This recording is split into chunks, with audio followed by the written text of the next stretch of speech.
Colonel McGregor joins us now. Colonel, thank you very much for coming back to the show. When we were since we were last together, the Secretary of the Treasury made a surprise trip to Kyiv, Ukraine, and handed President Zelensky a piece of paper which purported to be a check for $1.8 billion. It's almost inconceivable to me that she would actually hand him a check and somebody would go and deposit it in a Kyiv bank.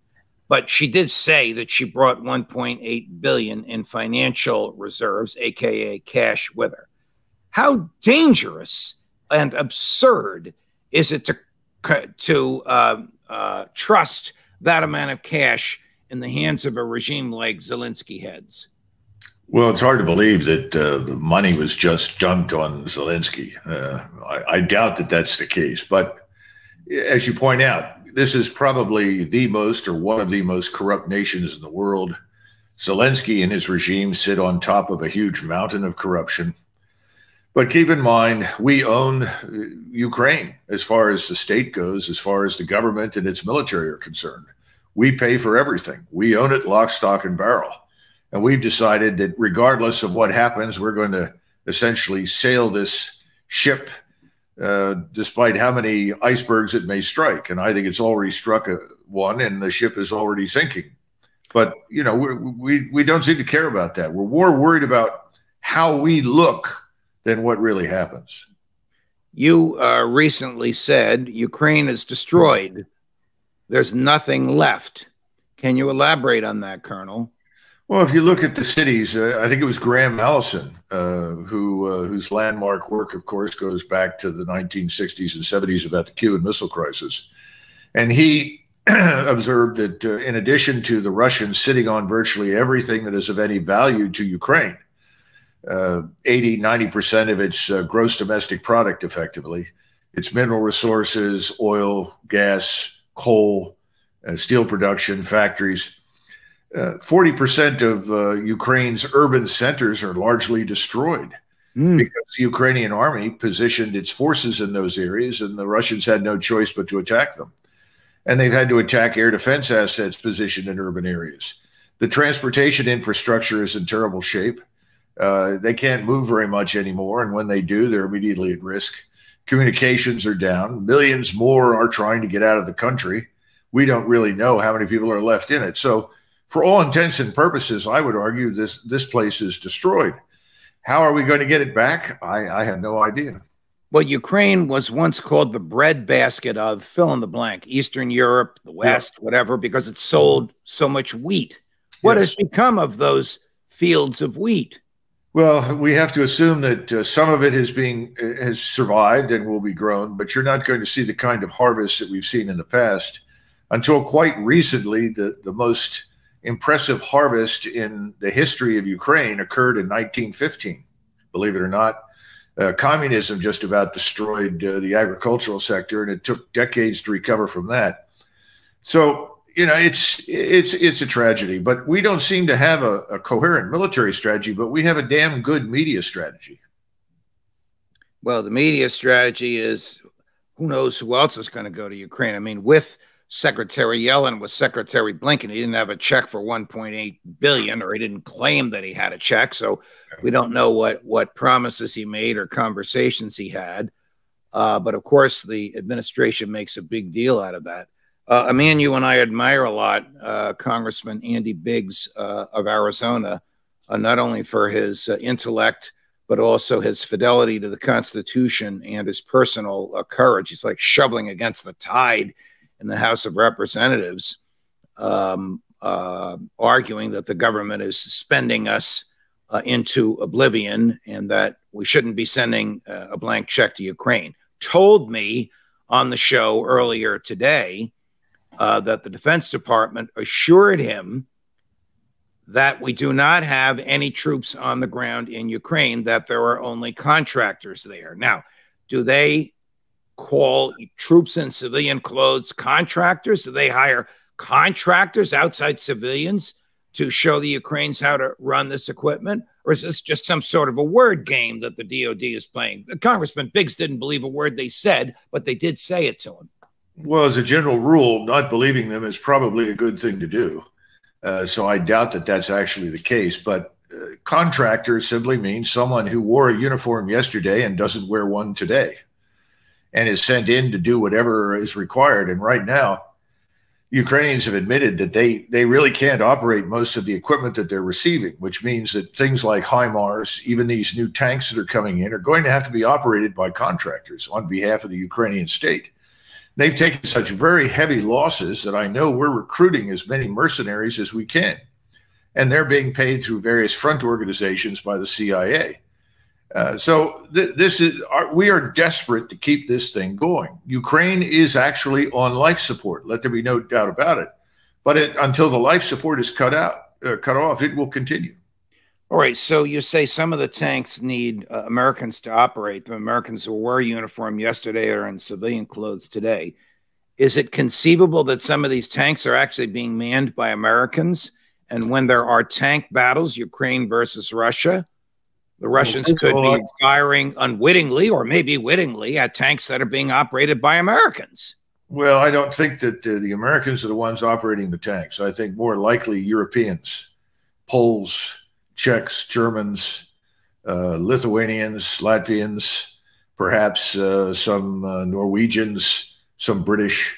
I don't think the Americans are as involved in that as they are in the intelligence business, transmitting information from satellite-based surveillance to the Ukrainians in real time to give them a leg up against the Russians. You know, that sort of thing, as well as obviously the more complex targeting exercises and use of rocket artillery and so forth. I want to put up on the screen a statement you sent me earlier this week. I don't know the source of this, Schrodinger's offensive. I gather this is some source that you have in Europe. On one extreme, there are those who believe that hundreds of thousands of Russian troops are prepared to launch an enormous big arrow offensive at any moment. On the other extreme, we have those who claim that the Russian military is so depleted, there will be no offensive at any point whatsoever. Which of these positions is closer to the truth, Colonel? Well, actually, this is an excellent article. It's called Schrodinger's Cat, the Russian Offensive. And the author is trying to make some valid points. And it appears that the Russian offensive, which we know has been planned, we know they have several options. We know they have hundreds of thousands of troops and the equipment they need to fight, has been held up. It's being held up for various reasons, one of which is, as the author points out, these so-called shaping attacks and operations in southern Ukraine to complete control of the Donbass have taken much longer than originally anticipated. That has something to do with the forests, the rivers, the terrain, and also the tenacity of the Ukrainian fighters. So it's taken the Russians longer to fight their way through this. They have fought their way through, and this place called Bakhmut is now prostrate. That's going to vanish as a possibility. I think the whole southern front will crumble. The problem is that the opportunity for any sort of ground offensive really presented itself in late January, early February, where the ground was solid enough to support a lot of troops. Someone made the decision, that's not enough time. We need more time for freedom of maneuver, and suspended it. And he's saying, well, maybe not. Maybe the whole plan is just to attrit the Ukrainians. Just keep killing large numbers of Ukrainian troops that present themselves on the battlefield. The Russians have certainly done a brilliant job of that. In January and February, the Ukrainians were losing 1,000 a day. There's no question about it. They're back down to about 700 or 800. But the exchange ratio, even in these house-to-house fighting exercises with the Wagner group, whom they refer to as musicians, always involved one Russian killed or wounded for 7 or 8 Ukrainians killed or wounded. So that ratio continues to work against the Ukrainians. The problem with this assertion is that all warfare consists of both attrition and maneuver. And you always want to organize to maximize your exploitation of accurate, devastating firepower. We could go all the way back to Bonaparte and look how he planned his artillery strikes and massed his forces to take advantage of them. This is an old thing. It hasn't changed, except that now the precision is much more accurate. The timing is almost immediate. But you still have to exploit it. And the point is, this war will not end. And I think this is what the Russians are concluding. It will not end until they have hundreds of thousands of troops around Kiev. And it's very simple. Life support continues. The level of assistance that comes through Poland is not ended. In other words, they're continuing to be supplied. They're continuing to get money. They're continuing to receive contract support, as you point out. They're continuing to get mercenary support, which is another form of contract support. So the Russians know you can't win this thing by simply killing people, because you're going to be killing them over and over and over again for a long time. You're going to have to move on the key point. That's Kiev. Okay. They've got to go there. I want to go back to something you said a few minutes ago when you said that the CIA is recruiting mercenaries. Are those American mercenaries that the CIA is recruiting and giving American cash to? I think the CIA is an equal opportunity employer and will pick up anyone who wants to go and fight for money. So I don't think you could say it's American. It may not be. Look, we've done this before. We recruited Montagnards and all sorts of people to fight for us in Vietnam. We've recruited even former members of ISIS to fight for us in the Middle East. This is an old exercise. It's nothing new. Phil Giraldi can tell you more about it than I can. All I'm saying is that this life support is going to continue until the Russians themselves cut it off. The only way to cut it off is to cut the communications line between the Polish border and Kiev, block that, and bring the rest of the forces around Kiev and put an end to this regime. Because, you know, when I said the administration doesn't have a real strategy, it has a media strategy, I'm not kidding. I mean, what we've really decided to do is, well, we want to hurt Russia. No one really believes that Russia can be destroyed. No one in their right mind believes that the government is going to be overthrown. What we want to do is harm Russia. And we think if we harm it over time long enough, that we can eventually persuade them to stop and go away. By the way, we took this position in Vietnam. We said if we kill enough of them, we fight them to a standstill, they'll give up. Well, we found out in 1974, no, they kept coming back until they finally won. So that won't work. But the media strategy is equally important, because as long as you can visit Zelensky and he walks out in the open and he demonstrates that he's the leader of Ukraine and he's surrounded by these troops and so forth, people think it could happen. People believe something could happen. It won't. Let me play for you a portion of a documentary produced by the Ukraine government idolizing President Zelensky. I don't think you'll be startled by what he says at the end. This is about a 90-second clip. I don't think you'll be startled about what he says at the end, but it was very, very provocative. Now, this is in Ukraine, and there are subtitles. We may have to play it twice. The subtitles are small, but I think those watching us now will appreciate the mania, and I'll let you assess that, Colonel, that is going on. Take a look. Володимир Путін просто відмовляв. Прямої відмови мені ніхто не робив, але всі лідери, з ким я спілкувався, говорили, що він не готовий спілкуватися. Чи є у вас зараз бажання чи намір спілкуватися? Ні. Зараз я не готовий з ним спілкуватися. Точно буде момент, коли буде відчуватися крихкість режиму Путіна всередині їх держав. Тоді хижаки з'їдять хижака. Це дуже важливо, але їм потрібна буде причина для себе. І вони згадають слова Комарова, Зеленського, ще когось. Вони згадають. Він знайде для себе причину вбити вбивцю. Дуже красиво сказали. Ну, тим не менш, я думаю, що тому це не зайве. Чи це спрацює? Так, коли, я не знаю. I'm not ready to talk. The most incendiary thing is the predators will eat a predator. He's calling for an assassination of President Putin. How dangerous and unstable is he? Well, it sounds like Mr. Zelensky is being coached by Lindsey Graham. It's effectively the same thing. Colonel. I think they've said essentially the same thing over and over and over again. If we press hard enough, push long enough, survive this, well, people will eventually overthrow Putin. There's no evidence for this. This is more evidence-free analysis, claims that have no basis in fact. I would say that Mr. Putin is far more secure in his position than Mr. Zelensky is in his. And Mr. Zelensky should be far more concerned that people around him suddenly decide that they either no longer need him or he's outlived his utility. And he could easily disappear. The United States, we always forget this. The United States is a maritime and an aerospace power. Keep telling people this. When things go bad and they don't serve our purposes anymore, we get into our ships and our airplanes, we fly and sail away. Zelensky has nowhere to sail unless we take him with us. The Russians aren't going anywhere. The Europeans on the other side of the border aren't going anywhere. That's the difference. So I would say he's in far, far greater jeopardy every day. Every morning when he wakes up, I'm sure he's grateful to be breathing. And it may not last much longer. Look, we had reports today that the Ukrainians are evacuating women, children, families, civilians from the Kharkov area. Yeah, I saw those reports. I mean, the Ukrainians know this is coming, this major offensive. And they've already been beaten to a pulp by effectively elite light infantry formations and artillery from the Russian army.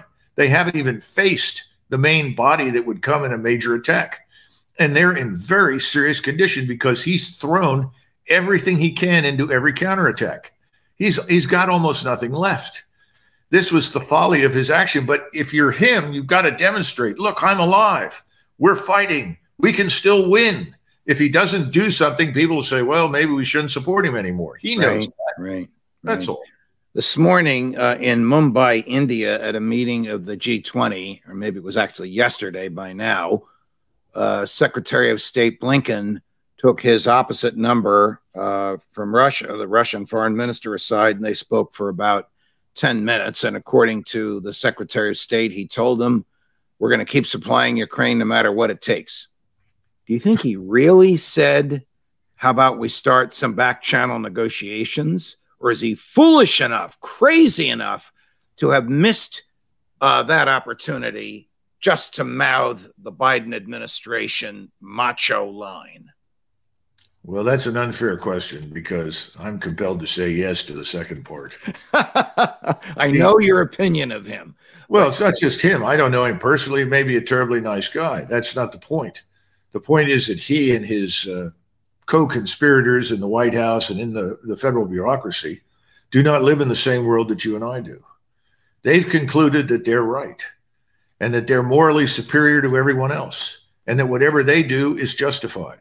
They also completely dismiss out of hand the possibility that we are on the edge of a financial crisis that could destroy us. They refuse to see that. That's why someone like Andy Biggs' warnings fall on deaf ears. You know, this is the crowd that says debt doesn't matter. What difference does debt make? We control the financial system. Well, good luck with that. That hasn't worked in the last 5,000 years very well. I don't think it's going to work out for us very well. So I'm afraid he probably said something stupid like that.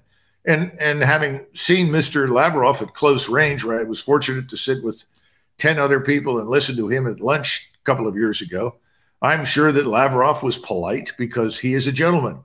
And he probably walked away and said, thank you for reaffirming or reconfirming what we already know, which goes back to my original point. You can kill large numbers of Ukrainians indefinitely. You can destroy infrastructure indefinitely. At some point, you've got to move your force into action. You don't waste time diverting south into Odessa. You don't turn around and take Kharkov. You go to Kiev and you crush it. That's what must happen, because when that happens, the game is over. It's up. Will NATO only back off when Ukraine is destroyed or when Vladimir Putin dies or is taken out by his own regime? What are your thoughts on this situation? Well, the first question is a valid one. How long do we wait before we finally give up on trying to turn Ukraine into a permanent and existential threat to Russia? Because that's really what this is all about. We invested very heavily in Ukraine starting in 2014 to build this Ukrainian army that by the time the Russians intervened was about 600,000. That was a little over 400,000 regular troops with over 200,000 reserves. And it was aimed exclusively at the destruction of Russia, first to attack the so-called breakaway provinces, Donetsk and Luhansk, that were in the east, and then to go on and reconquer, if you will, Crimea, which historically was never part of Ukraine or remotely Ukrainian, but was Russian, certainly since 1776. So at any rate, I think to answer the first question is that it's unclear. We know that Washington, London, Paris, and Berlin have essentially sworn to stay the course. That picture, as you point out, is weakening very rapidly in Germany, where it was never popular to begin with. It's also faltering in France. London seems to stick with it, although I'm beginning to see some evidence of the truth getting through the British media to the British public. Not much, but some. The other country that seems unalterably opposed to ending this is Norway. I have still not figured out why the Norwegians are so bent on the destruction of Russia, but apparently they've signed on for this. The problem with all of it, of course, is that there was never any strategy, coherent strategy with a specific strategic end state that was attainable. I mean, making these sweeping statements, we won't quit until Putin is removed from power or dead. We won't stop until Russia is defeated in Ukraine. These are ridiculous statements that have no basis in fact, have no possibility of occurring. So that puts you in the uncomfortable position when you've made these ridiculous statements publicly to where you cannot retreat from them. And so London, Paris, Berlin, Washington are having enormous difficulty figuring out, how do I retreat from these outrageous demands and still look reasonably intelligent and competent? Well, the answer is you can't, without admitting that you were wrong. And this is the biggest problem of all. Russia was not isolated, could never be isolated. Russia's economy is doing extremely well. It would do better without the war, but it's still doing very well. It has no shortage of trade partners, and much of what Russia provides to Europe is still finding its way to Europe through clandestine and illegal means offered by other countries that are willing to provide the middleman. The whole thing is a travesty. The Russians, who initially went in exclusively for the purpose of reaching some sort of agreement with the West about Eastern Ukraine, about the breakaway republics, discovered that we weren't interested in a solution. We were interested in destroying them. And so they have now mobilized. They've built this enormous force. They're poised to attack. The Ukrainians are falling apart. The question is, what are we going to do? And I think we're not going to do anything until the Russians are probably just across the river from Kiev in great numbers, prepared to cross the Dnieper River and go west. I wish it weren't so, but I think that's where we are. The Russians are going to have to make it unambiguously clear that our outrageous demands make no sense. And at that point, there's a real chance that the Europeans will diverge from us, because Europe is really being hurt by this war. Everybody in the West is being hurt, but the Europeans, most of all, their economies, their populations have no interest whatsoever in going to war with Russia. If you look at the polling data, they're overwhelmingly for a negotiated settlement. So the bottom line is, how long does this last? It lasts until the Europeans really can't stand it anymore, and we begin to see some European governments fall. We've already seen things change in Italy. Mr. Macron's position is not that strong, but the real weak link at this point is Berlin. And one wonders how much longer Mr. Scholz can hold on to his job.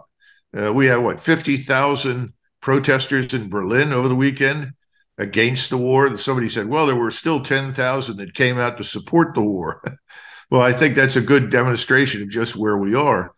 So once Berlin falters, and I think it will, because the German people just don't buy it any longer, then the world will change. And when Berlin decides to diverge, other European states will fall in line, and everyone will say enough is enough. We got to come to an arrangement. And all wars in Europe, at least for the last 500 to 1,000 years, have been settled with some sort of territorial adjustment, an exchange of land and so forth. So that's what's got to happen. But again, neutrality for whatever remains of Ukraine. And that's a good question right now. We don't know what will remain of it because more than 10 million Ukrainians have left.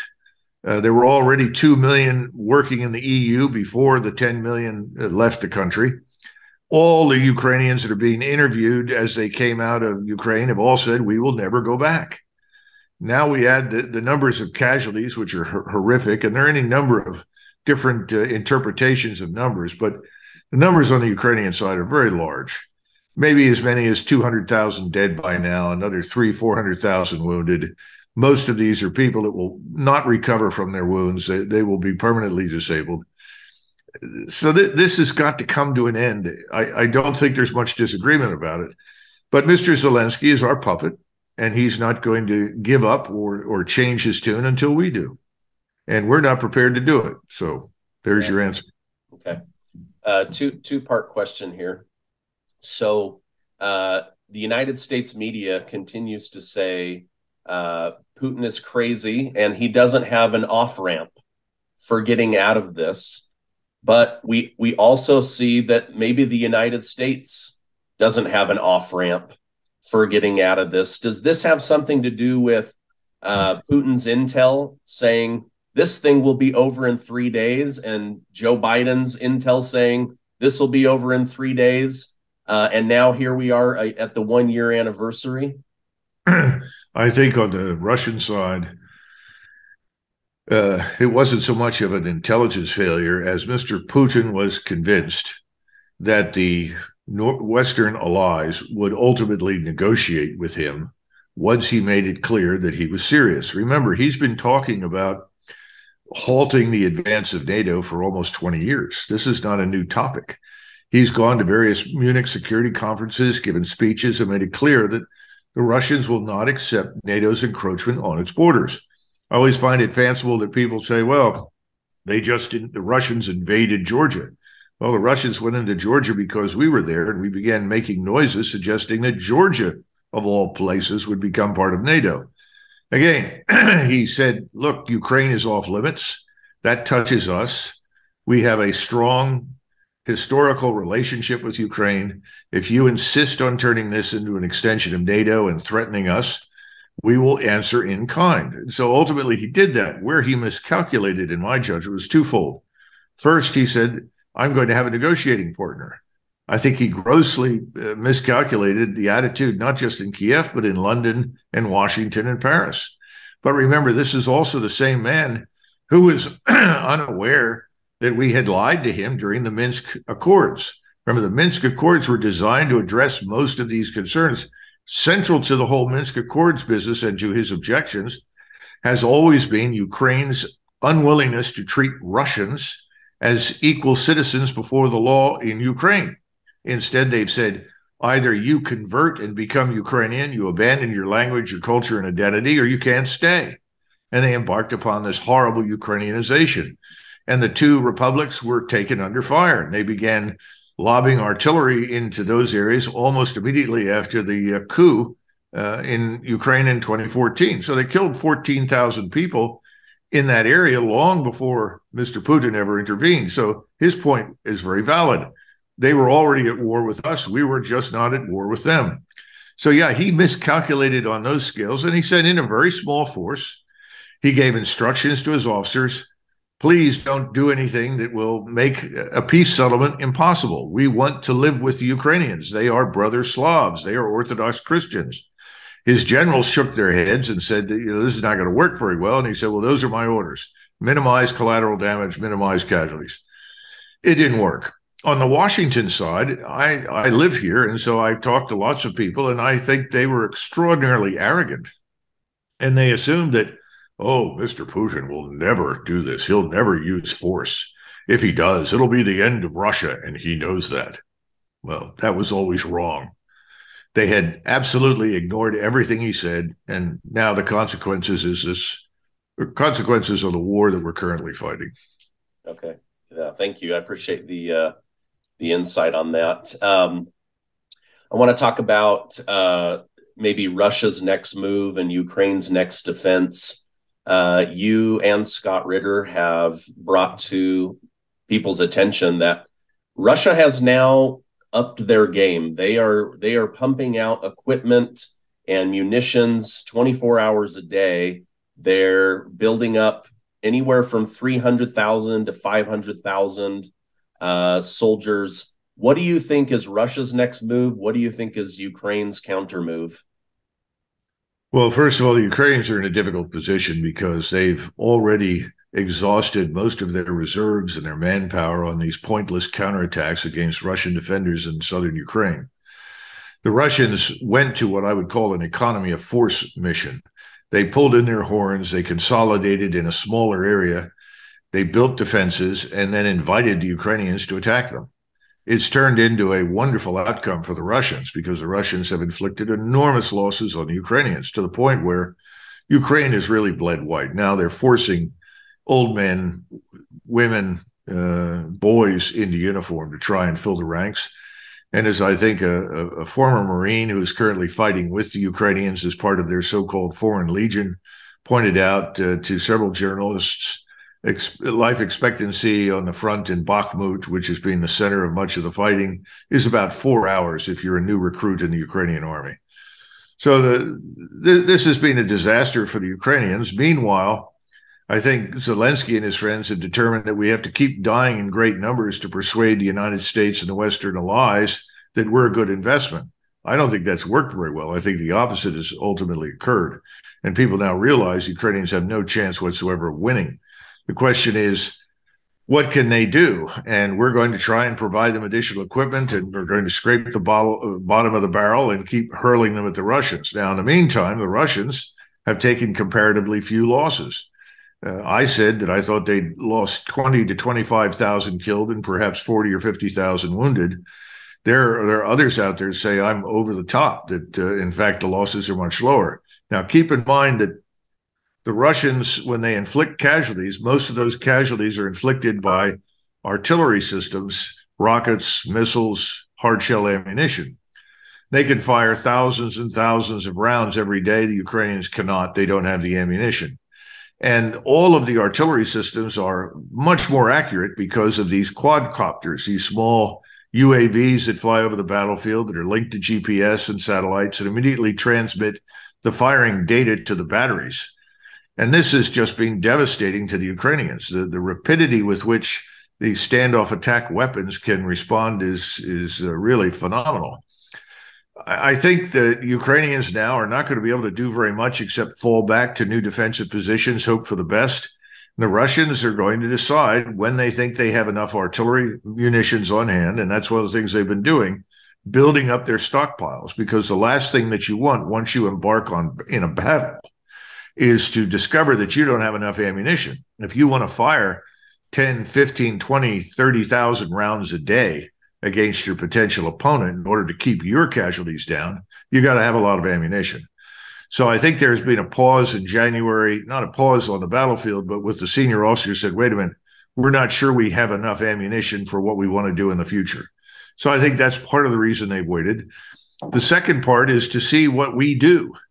I think Putin regards us as, in addition to being deceitful and untruthful with him, he also thinks that this administration is dangerous insofar as it's unpredictable and impulsive, that we could impulsively do things that could be dangerous to Russia. He now sees the war as not so much a war for Ukraine or for Eastern Ukraine or part of Ukraine. He sees this as an existential war for Russia's survival because of all the things that Biden and his friends have been saying about him and Russia. And again, remember, Putin has enormous support in the Russian population. If anything, the Russians are impatient with the way he's handled the conflict. They want him to go in and simply bludgeon everybody in sight and smash Ukraine. He has always been reluctant to do that. He also has another audience that we don't think about. The audience in Africa, Latin America, South Asia, Southeast Asia, China. And all of these states are increasingly sympathetic to him, not us. And he doesn't want to lose their support. And he'll lose that if he is seen as sort of ham-handedly butchering vast numbers of Ukrainians. Okay, so on the one hand, He doesn't just want to go in super heavy-handed and, destroy them, annihilate them, because he'll lose that support. On the other side, if he isn't doing something, he loses the support of the Russian people. And maybe there's a coup attempt or something like that. I think the coup attempt is nonsense. Okay. I don't think there's any danger to Putin at all. I think he's got a government that is firmly behind him, and the population is firmly behind him. Anybody who tries to harm Putin will probably be killed 2 or 3 miles away from the Kremlin before they get any closer. So this is just nonsense. All this business that you hear about, oh, well, Russia's weak and there's internal, that's all nonsense. Just write it off. I saw an article yesterday saying that there were people planning on marching on the Kremlin, and it turned out the man represented a party that in the last election got 0.5% of the vote. Come on. The West just publishes garbage about Russia on a scale we can't even begin to imagine. Yeah. Okay. Thank you. That's interesting. Okay. In our last interview, we got 1.6 million listeners. Very good feedback. One of the things that you had mentioned and that I saw in the comments is you mentioned something about biolabs in Ukraine. You said that's a whole different video or interview. What did you mean by that? Well, there was something in the neighborhood of 25 or 26 biological laboratories in Ukraine, many of them in very close proximity to Belarus and the Russian border. Some of those have been taken over, obviously, by the Russians. They've gone in there, they've gotten control of what was there. There's a lot of evidence, I'm told, for work on biowarfare, even genetic work that was designed to target Slavic peoples, specifically the Slavic population in Russia. This is very disturbing stuff. We don't allow this in the United States. It's against the law. But we have been involved in similar laboratories in China and overseas. I mean, everyone who talks about the Chinese invented the evil coronavirus, what they don't bother to point out is that the Chinese were working in our labs in North Carolina when the Obama administration discovered this gain of function work and said, that's against the law, you can't do it here. So they made provisions to move it to China. And the laboratory that was picked is the one that lost control of the virus, or so we think. And I think that's probably true. And we also knew that it was not a level 4 lab, contrary to popular belief, that there were no level 4 labs available in China. The best that could be hoped for was level 3, but we went ahead anyway. We paid for the research and sent the scientists over there. We have a similar situation in Ukraine. It's the Wild West, and has been for some time, hopelessly corrupt. You can get just about anything you want for money. For instance, we know there are between 50 and 60,000 Ukrainian children that have gone missing since this war began. We can only begin to imagine the horrors those children must be facing. I mean, Ukraine is not a normal country as we understand it. And it's weaker now and more confused and chaotic now than ever. So these laboratories seem to have represented a real threat to the Russians. And that's one of the things that the Russians have wasted no time examining and exploring. I don't know all the details. What I've told you is about all that I know. How much Hunter Biden and other members of the family were involved with this, I have no idea. But again, the opportunity to stick your hand in somebody's pocket in Ukraine and pull cash out is just limitless. Yeah. Okay. Yeah, I remember Victoria Nuland testifying under oath within the last few months, and Senator Marco Rubio kind of set her up saying, okay, so these do exist, but if something were to leak out of them or go wrong, that would be Russia's fault, right? Like immediately setting Russia up, even though they're, keeping that information under lock and key heavily. Yeah, listen, all of these people have been economical with the truth from the very beginning. Almost nothing that the American people in the West have been told about this war is accurate. So, here we are, and you've got Mr. Putin has concluded, and most of the Russians have, that our goal is the destruction of his country, not just his removal, but its destruction and its dismemberment. We've got lots of people in Washington talking openly about that, whether it's Lindsey Graham or anybody else. Remember, Russia is rich in resources. There are lots of people who would like to get involved with it and rape the place and take whatever they can and profit from it. This is essentially the environment in which Putin rose to the presidency. When he came to the presidency, Russia was prostrate. It was lying on its back, being butchered by everyone in sight. Many of those people are now in New York City and London. And Putin either booted them out or they left before they could be arrested and punished. This is an ugly story. There are reasons why these things are happening, and most of them have nothing to do with liberal democracy or our supposed values, whatever they are, since we continually ignore international law whenever it suits us to do so.